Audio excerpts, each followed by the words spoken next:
Fighters, Waikru Ramuai.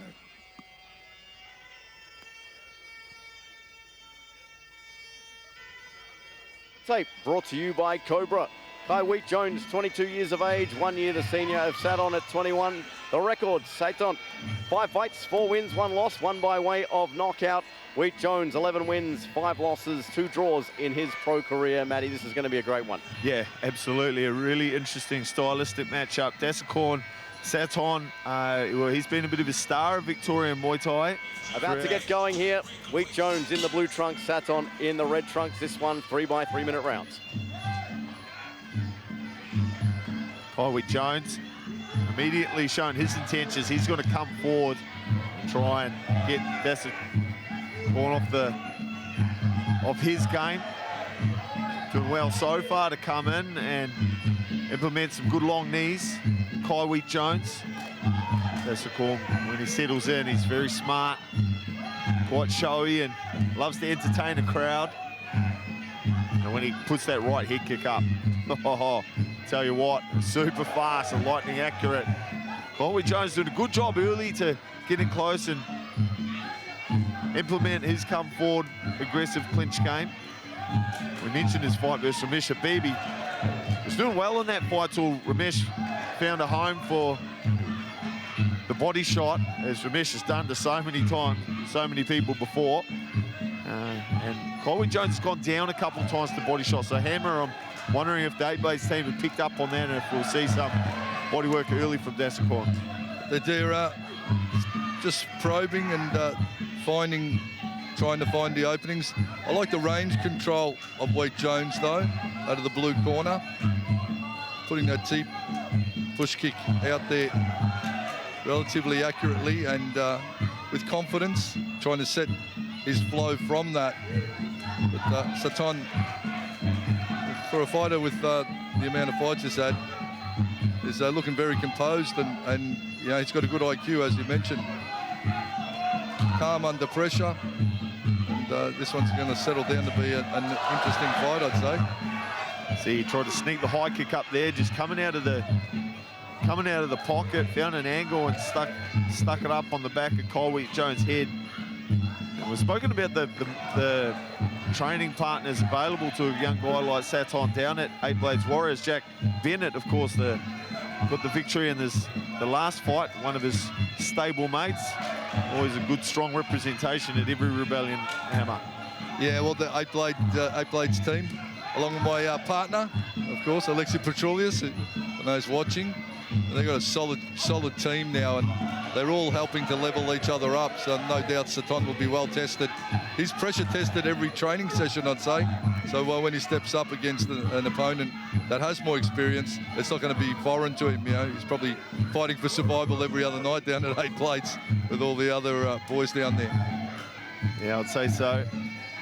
This one evenly contested as we wind towards the last 10 seconds of the first round.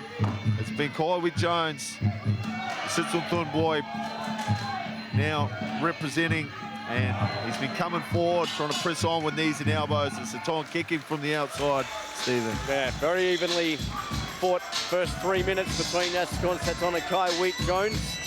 I might go the blue on that.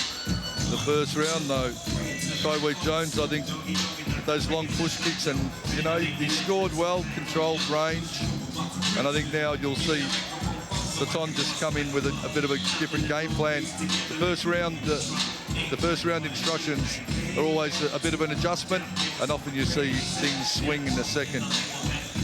Yeah, this is just 3 rounds, this one, so off to a bit of a sprint so far, and I think Kai Wheat Jones will be pretty happy with his performance coming into the first. He's looking nice and composed. He's got a bit of a all-star team over there in the corner, a trio of zips. We've got the Don Miller, the Pinkster, and Aram, so a lot of experience there for Kai to draw some much needed advice coming into round number 2. Indeed. It's 3 minutes down. Kai Wheat Jones and Dassakorn Saton straight into it right off the touch. Saton now ripping to the body. Shell, there goes that high kick off the front foot. Nice stiff jab. Finding a home a couple of times there on the chin of Kai Wheat Jones. one set by 3-by-3-minute rounds. The last 3 bouts of this Rebellion card will all be 5-by-3. Over the top goes Weate Jones. Low kicks from Dassakorn just to stop the advancing Weate Jones, who fires that right knee in beautifully. He's just tight. It looks like he's just tightened everything up. He's looking well tuned. As the Cobra coming into this one. Strong teeps, as you mentioned, hammer, digging the toes in as well. Yeah, you can see he could step through off that teep and then bring that knee through. Sort of he uses it, and then he can gather, use it to create a bit more momentum. Up and down now, kicks the punches. Weate Jones, Saton. You can see him just trying to find something that's going to land with conviction, like that right hand. Nice right hand to knee. Saton in the clinch. Knee for knee they go. Trying to sneak the elbow through, and does. 90 seconds remaining in round number 2. Saton just not really getting any room to get his game away here. Weate Jones is doing a good job of suffocating him as he presses forward. The teep, of course, an essential component of a knee fighter's strategy, and he's using it so effectively. Good inside position for Weate Jones with the left arm. Saton, a good lock now, locking over the top of the head of the taller fighter. Good stuff from the youngster. Long jab, switch lead. Weate Jones just doing what he needs to do, but I think he's got to sort of change his tempo a bit, because you get into that tempo and your opponent starts to read it. So sort of breaking tempo, moving fast, slow, just trying to not let them read your movement. He tries to get that round kick up again, Weate Jones, but he's giving Saton time to just assess and evaluate an encounter fight. Nice right hand, Saton. He's done some good work with his hands here, Saton. Not usually known for his boxing, but he can punch hard. Good left kick, and picks that one up beautifully and sticks the right hand straight to the breadbasket. 10 seconds remaining in the round. Saton, Weate Jones finishing strongly. That'll do it. Round number 2. Well, again, I see you just tilting your head. I'm thinking exactly the same, Matty. It's like, man, at the end of the round, I think we sit here and we assess how do we see it, and it's like, well, he did that, the other one did that. You swing between critiquing each fighter, and that was pretty even. The first round, Weate Jones had good range control, but now Saton's starting to gather that information and negate it, and I think the third round's going to be a real interesting one. Yeah, I agree. And we see Superboy over in the rear corner really getting stuck into Dassakorn. I think they need a big round for him. It's such a close fight. It's a battle of the border too, Victoria versus New South Wales. First Rebellion of the year. This one means a lot. I think it's just got to go for it. The red corner, it's just got to go for it. He's still in with a chance, but I think the pressure's got to be where he takes this fight. So, 3 minutes remaining between now and the judges' scorecard. Weate Jones and Dassakorn Saton here at 66 kilos. They embrace before they embrace in a hostile fashion in terms of exchanging the 8 blades here in the center ring as they get going. Dassakorn Saton trying for the sweep that time. Yeah. 2 red hot welterweights, welterweight division in Australia. It's already stacked. Weate Jones establishing himself as a big name as he comes forward and establishes that elbow and a right hand behind it. Here comes Weate Jones trying to make a big statement to open up round number 3. And he frames up well as well. He frames up well, controls the range. This is a little bit better now from Weate Jones. He had a good first round. Second one, flip of a coin. Third one is really the tail of the tape here. Nice stepping elbow. So now the blue corner, the Sydney sider, is trying to grab this one by the throat, well and truly. Yeah, he's always been really talented, but it just looks like he's really refined his style and knows exactly what he's trying to accomplish in there. Playing a much higher game of percentages tonight as Dassakorn gets inside position. We see some expert referee work there from Yod.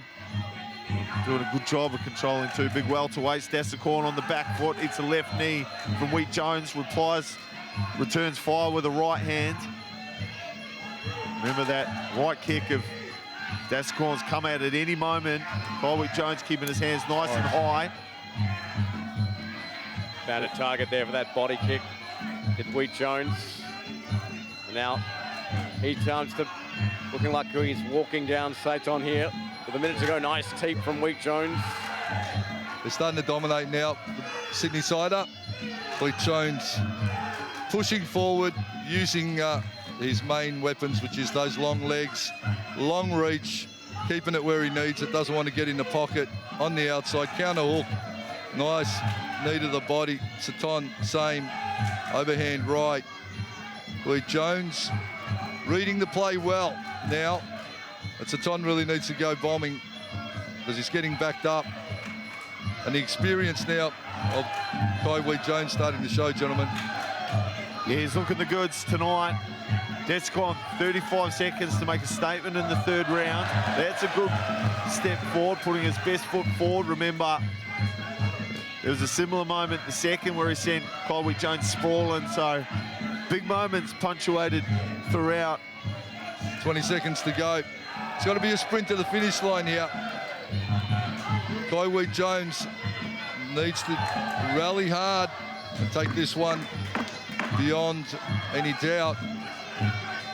Final 10. The standoff. The round check. A good strategic battle, gentlemen, but for mine, I'd have to say the blue corner. How did you see it? Yeah, it's a really close fight. I think there's a case to make for both fighters, depending how you perceive the action. Weate Jones obviously pressing forward, landed some really good knees and some good elbows to boot.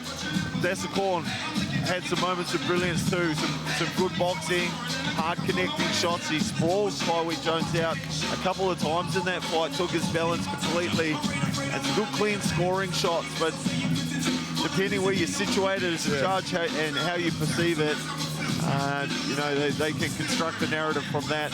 And tonight, I'll tell you what, gentlemen, we spoke about it before. We've had a lot of split decisions. Absolutely. It's going to come down to how they're seeing it. Effective damage is what scores now. Don't worry about the kicks or the knees scoring more, the elbows scoring more than punches. Victoria has determined that effective scoring and whoever creates the most damage gets the win.